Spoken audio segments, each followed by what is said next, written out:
Hey, hey guys, what is going on? It's the guy with beard, guns, and gear.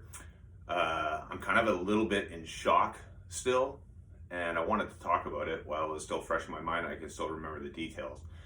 So last night, I probably went through the nightmare scenario for every single firearms owner.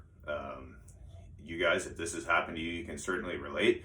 If it hasn't happened to you yet in Canada, this is just kind of to put out that it doesn't take much. So I'll tell you a little bit what happened. All right, so my son is at school and he's talking to his friends and they're talking about, hunting and stuff like that. We're country people, okay, but we live in the city right now. So we do things like fishing and hunting and snowmobiling and, things that city folk just don't do. So it's completely foreign to them. And I've had people already make comments as they see me go in and out of the house with bags containing firearms or whatever, going to the range, and they're like, what is this guy up to? So anyway, I've always answered their questions. I mean, that's the best thing you can do, right? Is to get rid of that kind of ignorant thought of, oh my God, he's got a firearm, he's got to be dangerous, what is he up to?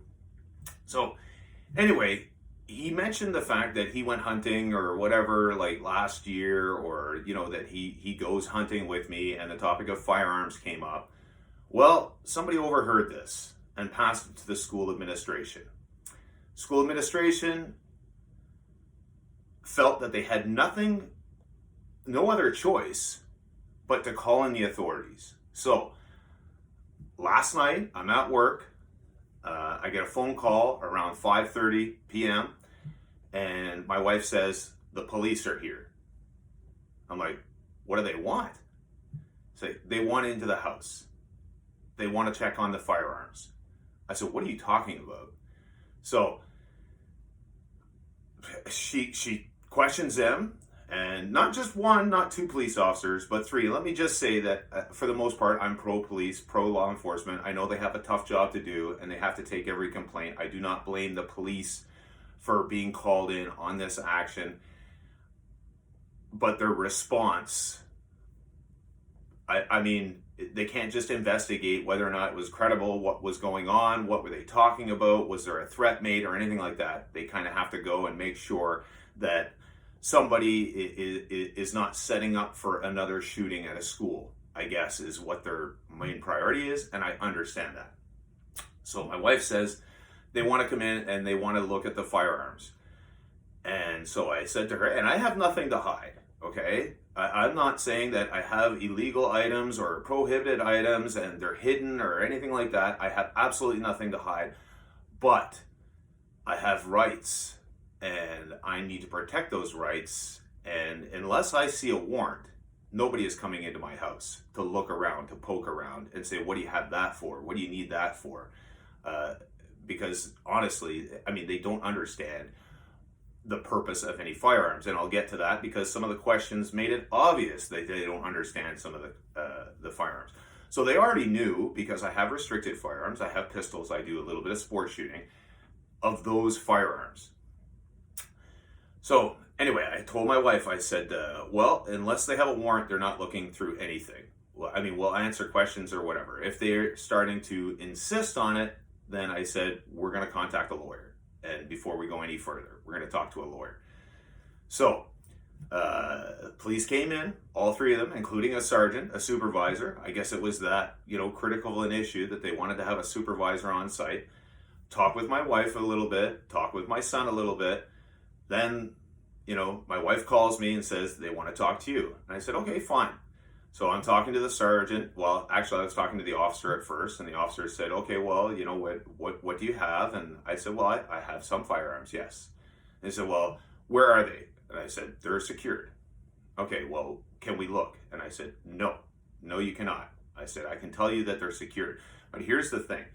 If they think in Canada, this is the way the law is, if they have reasonable grounds to believe that they can intervene and a crime will be prevented, or that firearm was used in a crime and they're conducting an investigation, they can do so without a warrant. Meaning that if they have credible enough evidence to believe that for whatever reason somebody in this house is going to commit a firearms offense, they can go in without a warrant and seize everything you have. So I guess they didn't have credible enough evidence to believe that, because they didn't say that they were just going to come in without a warrant. They asked to look. We said no. We would need a warrant for that. They were polite about it. I talked to them on the phone. They said, well, how many firearms do you have? And I said, that's not the point, basically. And they said, well, where are they? And I said, they are secured. Okay? And firearms law in Canada, if you have unrestricted firearm, you can have them out, but they have to be inoperable. Meaning that if it is a bolt action, you can remove the bolt, lock the bolt somewhere where it's not easily accessible, and now it's not operable. If it's a lever action, you can put a cable lock or a trigger lock on it, so it's not operable and not easily accessible, right? So you can do all those things. Other firearms, like your restricted firearm, pistols, for instance, trigger lock inside of a case, inside of a safe. So they started asking, well, what kind of safe is it? Is it like an old safe, that's wood with a glass panel door that somebody could just break the glass and get into them? I said, no, it is not. It is a metal safe. It's bolted to the wall. I said, all the firearms inside are secure, all the firearms. And they said, well, what about other items? I know that you have there's some that are registered. And I said, yes, I have pistols. And they said, well, what are those for? Are they for hunting? I said, no, you can't hunt with a pistol in Canada. I said, it's for sports shooting. Okay, so you don't use the pistols for hunting? No, I do not. You are not allowed. Okay, and where are those again? Those are in the safe. So a couple of questions back and forth. A lot of it was repetition, just ensuring. And they said, well, what about other weapons that could be used for hunting? Like, do you have any bows or crossbows? And I said, yeah, I have crossbows. Well, are they accessible? I said, well, depending on your definition, they're hanging from a hook in the ceiling in where I secure my firearms. Okay, could we by any chance look at those? No. And here's the thing about like crossbows or bows. You don't have to have a PAL, a possession acquisition license, to own one. You can go to your local hardware store, even if they sell them, like Canadian Tire we have here. They have some crossbows and bows, and you don't need to show anything other than a driver's license that you're over 16 in order to buy one.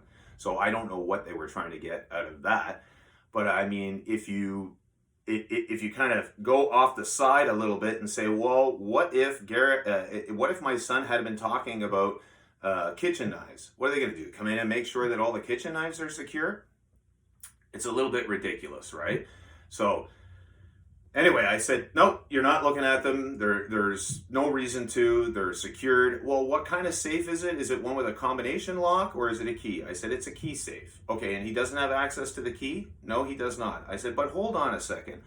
My son and all of my family members, we know the fundamentals of safety. He's been brought around firearms since before he was old enough to talk and old enough to walk.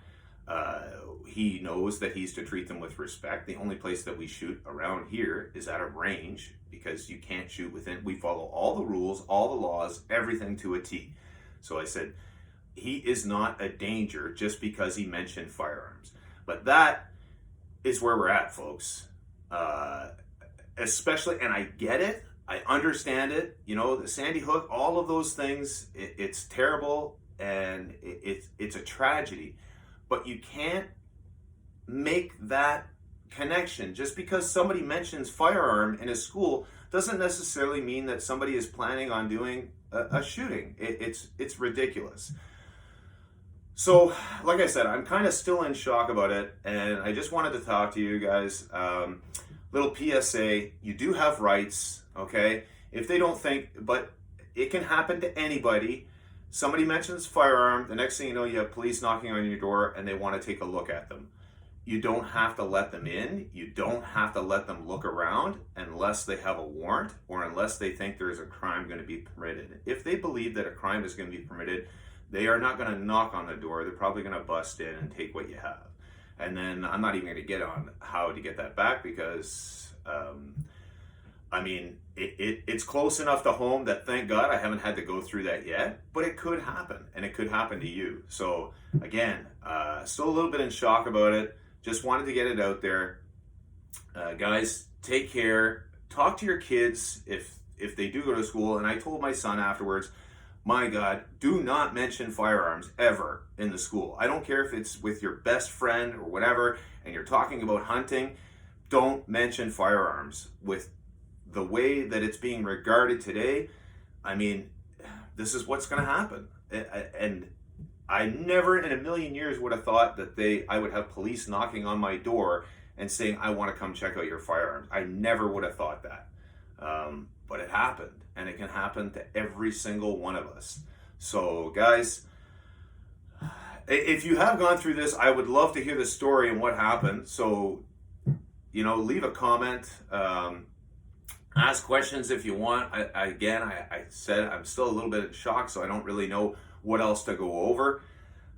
If you do have questions, fire them off in the comments. Make sure you click that like. I mean, maybe I can get a little bit of information out there and help you guys if this does happen to you.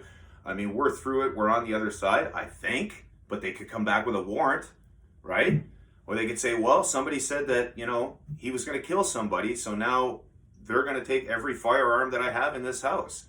We're not there yet, and I hope it doesn't happen, obviously, but nothing can stop them, right?